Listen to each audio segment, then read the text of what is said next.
झारखंड में विधानसभा चुनाव को लेकर सियासी पारा बढ़ा हुआ है। इस बीच प्रधानमंत्री नरेंद्र मोदी ने 4 नवंबर को गढ़वा प्रखंड के चेतना गांव में श्री कृष्ण गौशाला मैदान में आयोजित चुनावी सभा को संबोधित किया।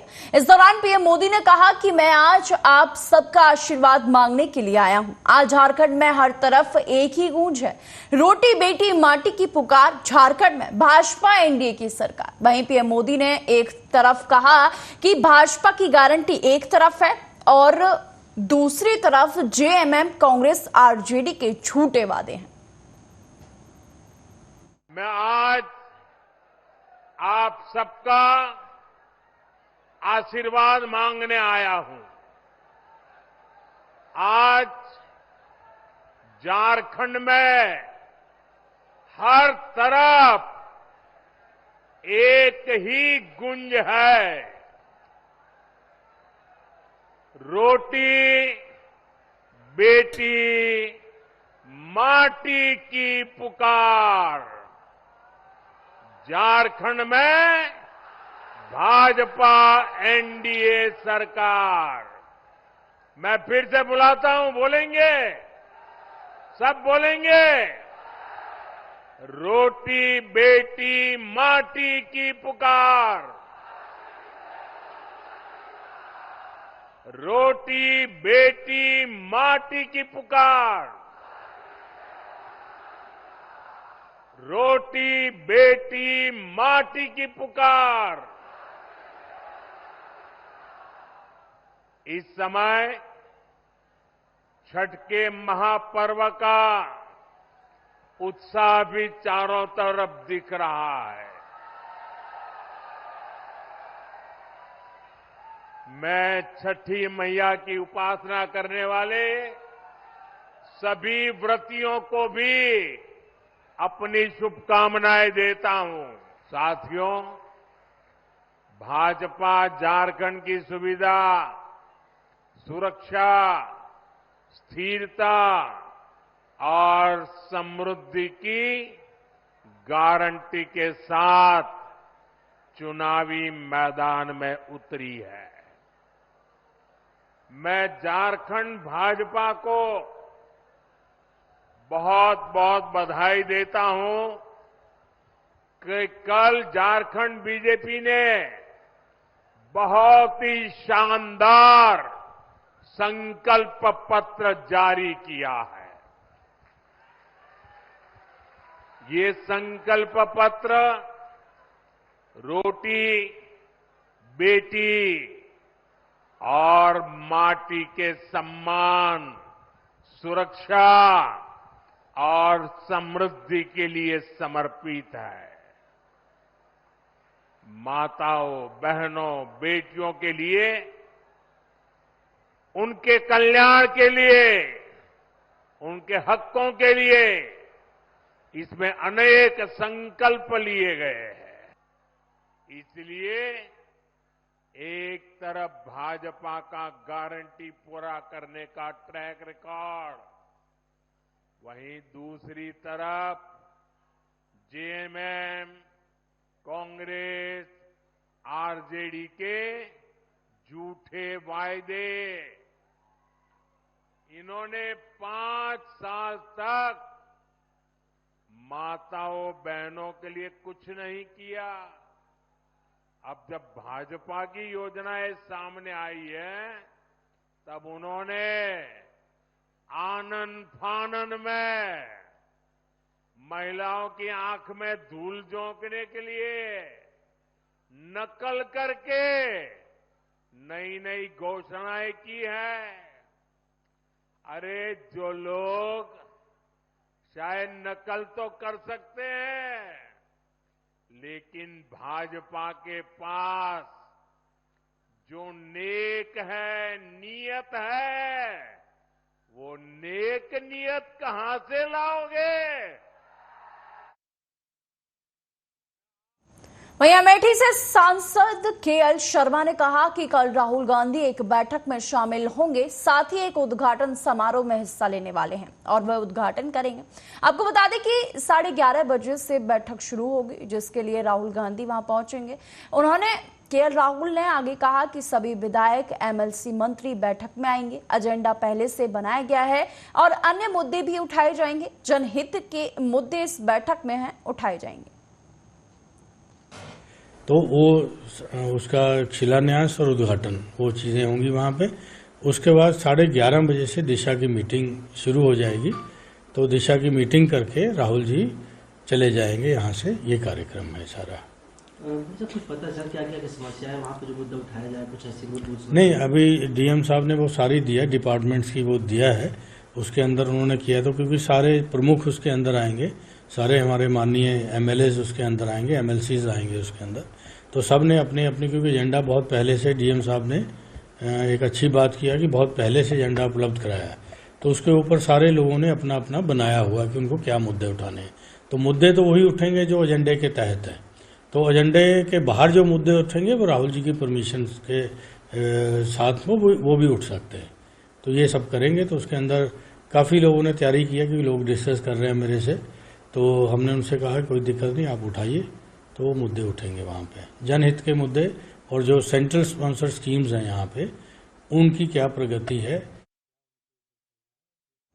असम के मुख्यमंत्री और झारखंड बीजेपी सह प्रभारी हेमंत बिस्वा शर्मा ने कहा कि अगर एनआरसी और यूसीसी लागू नहीं किया जाएगा तो घुसपैठिए पूरे झारखंड पर कब्जा कर लेंगे। और हेमंत सोरेन यही चाहते हैं कि घुसपैठिए झारखंड आते रहें क्योंकि वे उनके वोट बैंक हैं। नहीं किया, आज तक तो उन्होंने विधि नहीं बनाया। आज एसपीटी और सीएनटी कानून होते हुए आज कैसे इतना घुसपैठियों का जमीन हो गया। अगर कोई घुसपैठी आदिवासी बहन को शादी करता है तो उनका बेटा बेटियों को जमीन मिलना सही है कि नहीं सही? तो कानून तो हमें सही है ना।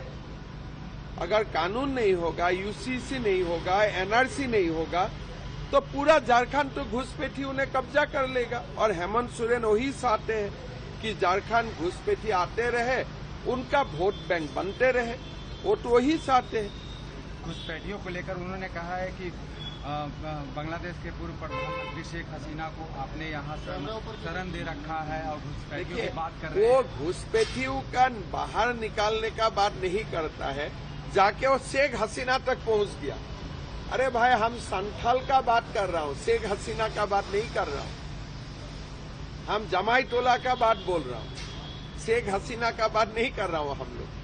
2019 में क्यों आई भाई ये बात? 2014 में सरकार थी आपकी, उस समय बांग्लादेशी घुसपैठ हर दिन बढ़ रहे हैं ना। अभी तो हाईकोर्ट में केस हुआ।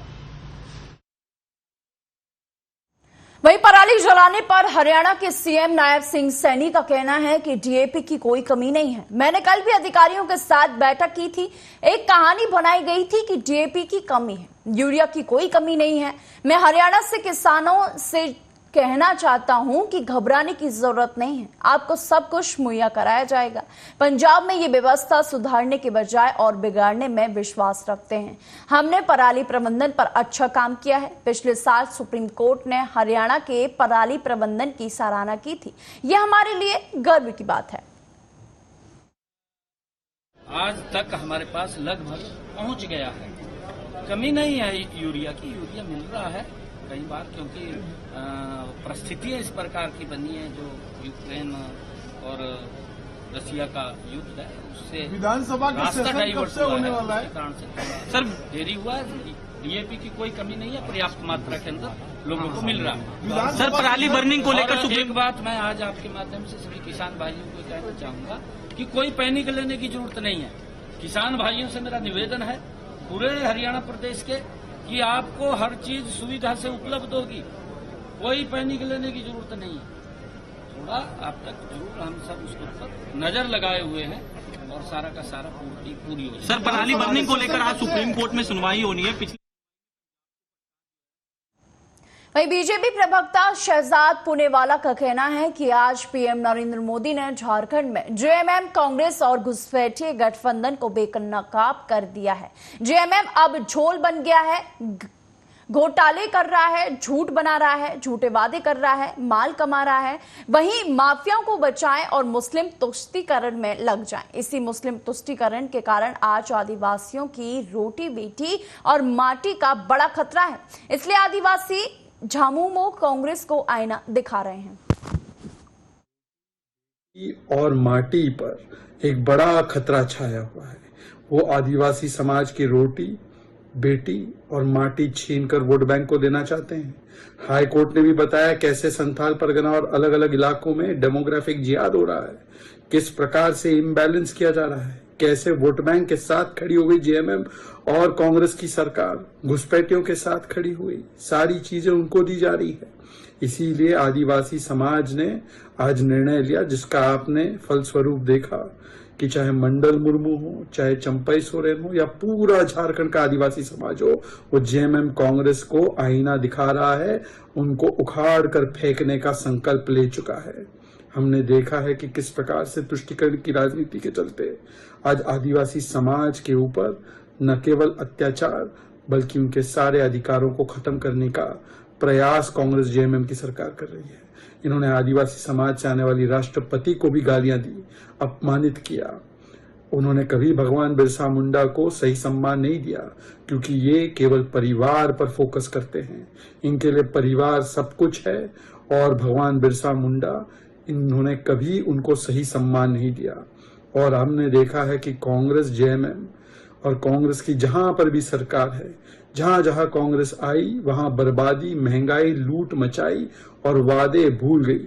जो वादे उसने हिमाचल में किए, जो वादे उसने तेलंगाना में किए, जो वादे कर्नाटका में किए, अब वहां की जनता को वादा पूरा करने के बदले हाई प्राइस और वहां पे कीमतें बढ़ाने का काम वहां की सरकार कर रही है।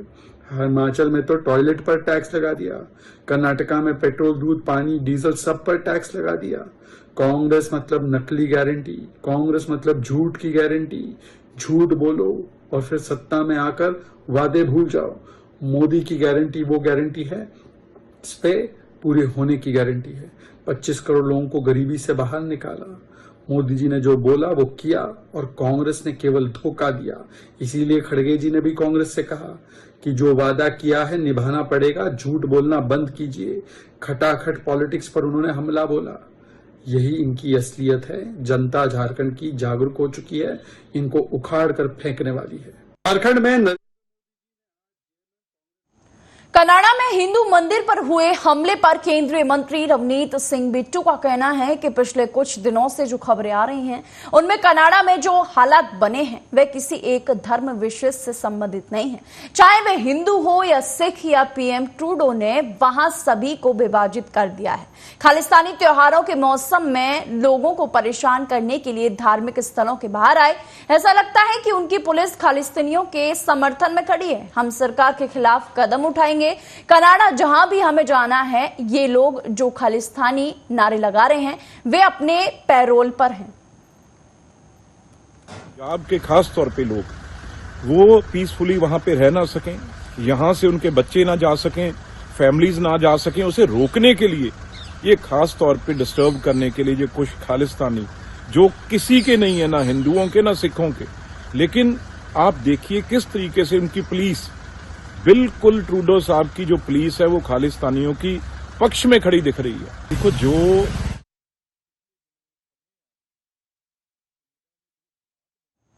पूर्व बीजेपी सांसद गोपाल शेट्टी ने बोरीवली सीट से अपना नामांकन वापस लेने के बाद केंद्रीय मंत्री पीयूष गोयल के साथ वो रवाना हो गए।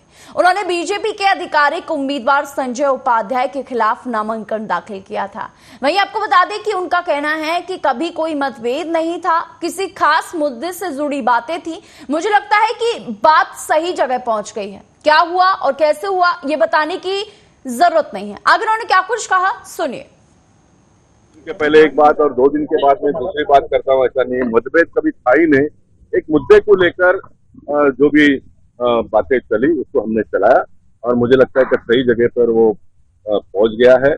और क्या हुआ कैसे हुआ ये कहने की कोई आवश्यकता नहीं है। पार्टी के नेता बहुत बड़े हैं, पार्टी बहुत बड़ी है, व्यक्ति हमेशा छोटा होता है, इससे मैं आज भी छोटा अपने आप को महसूस करते हुए मैं पार्टी के लोगों से भी कहूंगा कि मेरे से अगर कोई गलती भी हुई होगी तो उसको वो क्षमा करें और हम सब लोग मिलकर जो जनमानस की भावना है उन जनमानस की भावना को आगे हम बढ़ाए।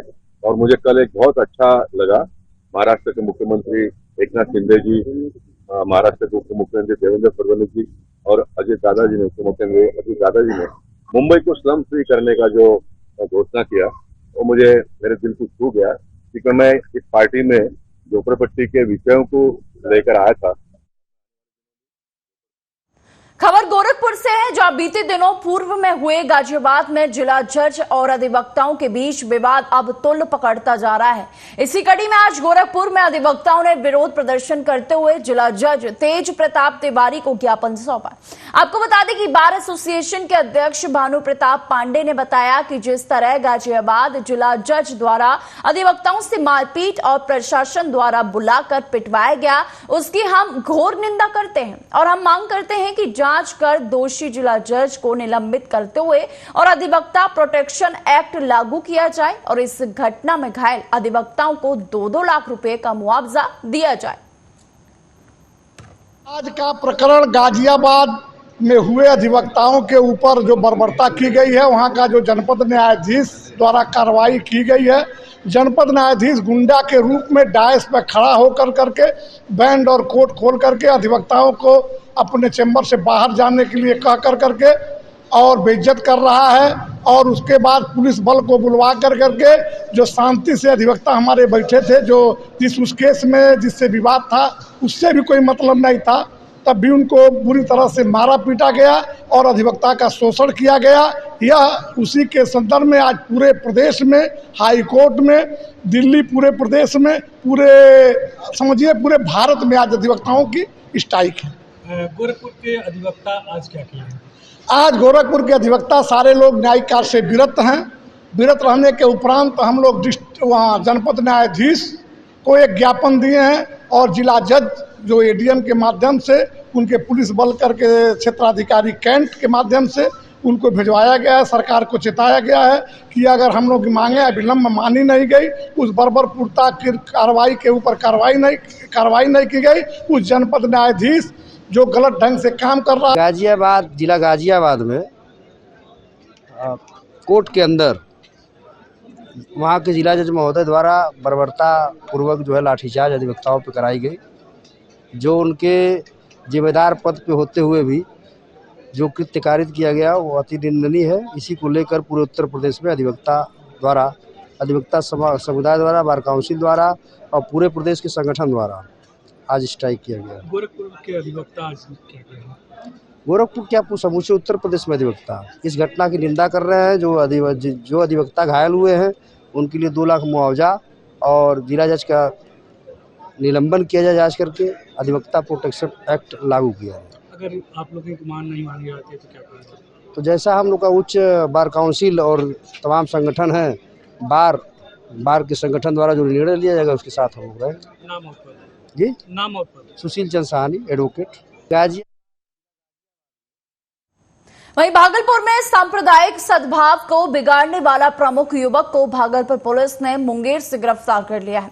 आपको बता दें कि भागलपुर के नाथ नगर में काली पूजा मूर्ति विसर्जन के दौरान एक विशेष समुदाय के धार्मिक स्थलों के बाहरी दीवार पर झंडा लहराकर माहौल बिगाड़ने वाले युवक को भागलपुर पुलिस द्वारा 24 घंटे के अंदर मुंगेर से गिरफ्तार कर लिया गया है। ये जानकारी सिटी एसपी डॉक्टर के रामदास ने एक प्रेस कॉन्फ्रेंस आयोजित कर जानकारी दी।